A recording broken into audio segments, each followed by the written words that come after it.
फर्जी दस्तावेज दिखाकर दाखिल खारिज कराने वाले व्यक्ति अब नहीं बचेंगे, यानी अब उनका खैर नहीं है, किसी भी तरह से वो अब नहीं बच सकते। बहुत लोगों का जो है ना प्रयास होता था और लोगों को ये भी समझ में आता था कि अगर किसी का जमीन का रसीद कट रहा है तो मतलब उसी की जमीन है, और इसलिए क्या करते थे, फर्जीवाड़ा करने वाले व्यक्ति फर्जी तरीके से दस्तावेज तैयार करके और जमीन का दाखिल खारिज करा लेते थे। अब दाखिल खारिज उन्होंने करा लिया, लेकिन अब वो बच नहीं पाएंगे। अब उनके ऊपर कानूनी कार्रवाई होगी, ऐसे व्यक्ति के ऊपर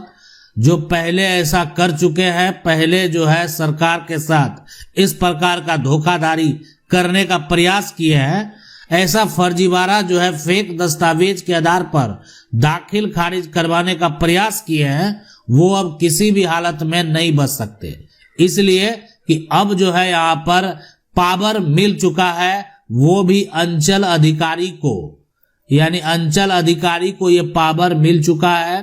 ऐसे व्यक्ति और साथ में थाना प्रभारी, यानी दोनों मिलकर जो है अब उस व्यक्ति को अब छोड़ेंगे नहीं जो सरकार के साथ फर्जीवाड़ा करने का काम किए हैं, यानी फर्जी दस्तावेज को ले जाकर और जो है जमीन का दाखिल खारिज करा लिए।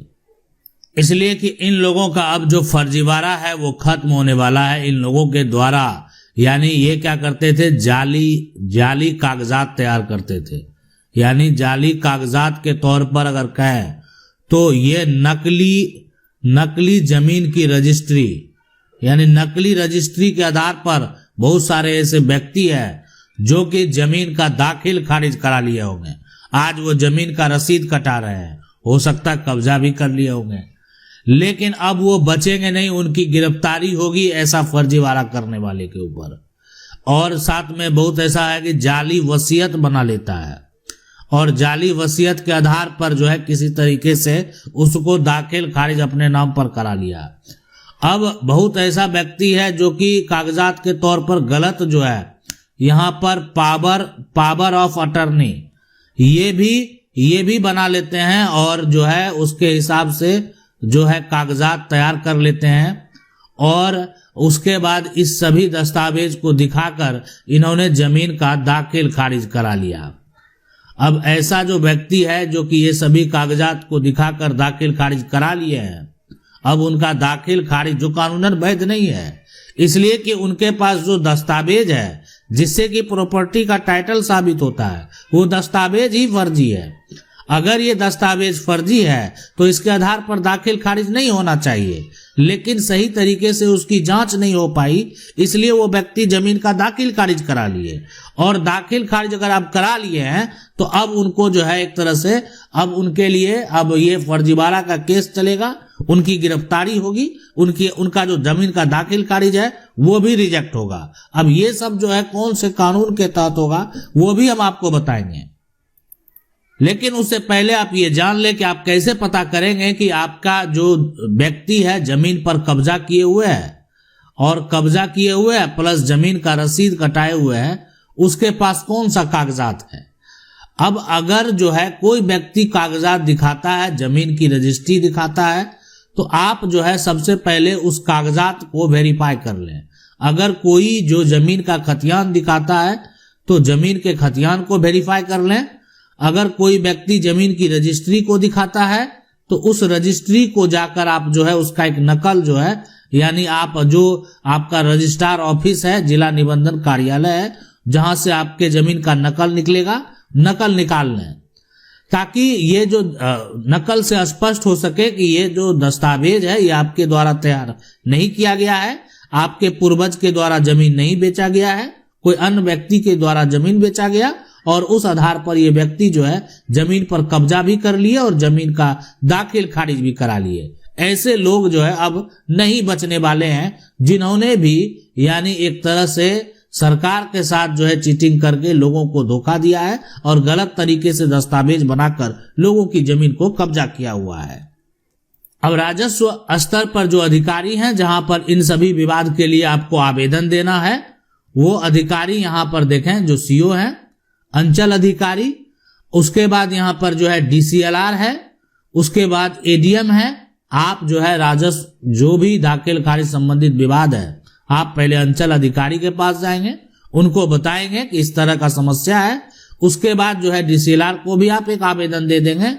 और किसी प्रकार का मान लेते बहुत दिनों से किसी का जो है दाखिल खारिज प्रक्रिया चल रहा है, आप ADM कोर्ट में जो है आवेदन देंगे। और ये फर्जी दस्तावेज, जो फर्जी डॉक्यूमेंट है, फर्जी कागजात है, दस्तावेज के आधार पर अगर कोई जमीन का दाखिल खारिज करा लिया, अब अगर जो है सरकार के साथ अगर कोई यहां पर धोखाधड़ी किया है, गलत जानकारी दिया है, पुराने जो नकली दस्तावेज प्रस्तुत किए हैं, तो ये सभी जैसे ही एक तरह से स्पष्ट होता है, इनका दाखिल खारिज को रिजेक्ट कर दिया जाएगा। अब इनका दाखिल खारिज, म्यूटेशन, जमाबंदी अगर रिजेक्ट हो जाता है, तो अब आगे इनके ऊपर कैसे कार्रवाई होगी, यानी अब इनके ऊपर जो है आपराधिक मुकदमा चलेगा। यानी इन्होंने एक बड़ा अपराध कर दिया है, अब ये जो आपराधिक मुकदमा चलेगा, आपराधिक कानूनी जो प्रावधान है, इन सभी विवाद को लेकर ये धाराएं के तहत जो है इनके ऊपर कार्रवाई होगी, और ये तय है। यानी ये अगर बात करें IPC या यहाँ पर BNS, दोनों में अगर ये पुराना कानून है, वर्तमान में आपको BNS का जो धारा है वो देखने को मिलेगा। तो ये अब इनके ऊपर इन्होंने फर्जीवाड़ा किया है, तो इनके ऊपर जो है जालसाजी का मुकदमा चलने वाला है, जिसको आप क्या बोलते हैं यहाँ पर फॉर्जरी। तो फॉर्जरी तो किया है, कोई बहुत दिन से करके जमीन कब्जा किए हुए था, अब बचेगा नहीं। तो फॉर्जरी का जो केस है, इसमें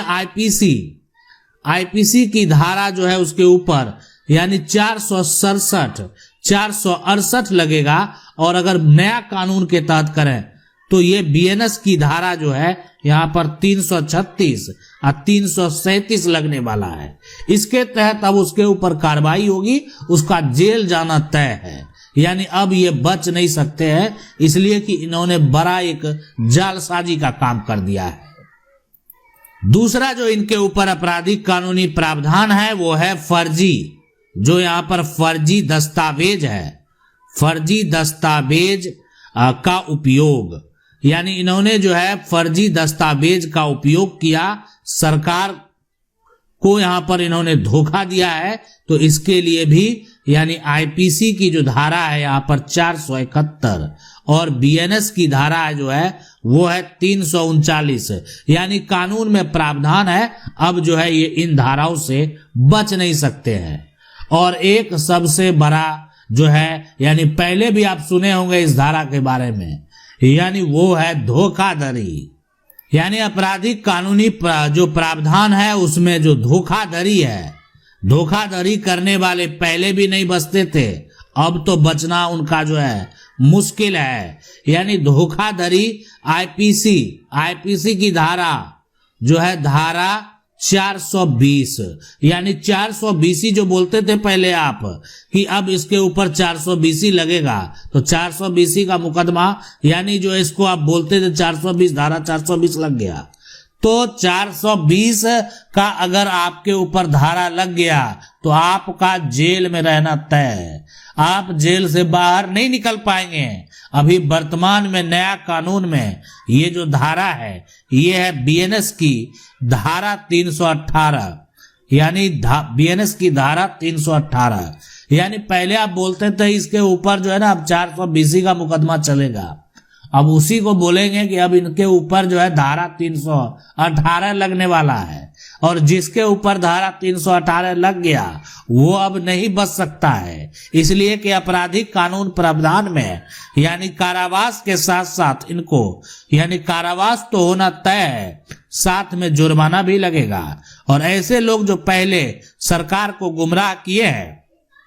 फर्जी दस्तावेज दिखाकर, अगर आपके ऊपर कोई भी व्यक्ति अब शिकायत करेगा तो अब आप बच नहीं पाएंगे। आपके दस्तावेज की अगर जांच होगी और आपने फेक डॉक्यूमेंट दिखाकर सरकार को धोखा दिया, जमीन को कब्जा कर लिया, यानी जमीन का दाखिल खारिज करा लिया फर्जी दस्तावेज, वो तो रद्द होगा ही, साथ में कारावास प्लस जुर्माना भी आपको लगेगा। और साथ में एक और धारा आपको लगने वाला है जो कि है झूठा झूठा शपथ पत्र, यानी झूठा शपथ जो आप ले लिए, यानी शपथ पत्र जो बना कर दिए वो झूठा दे दिए, इसके लिए भी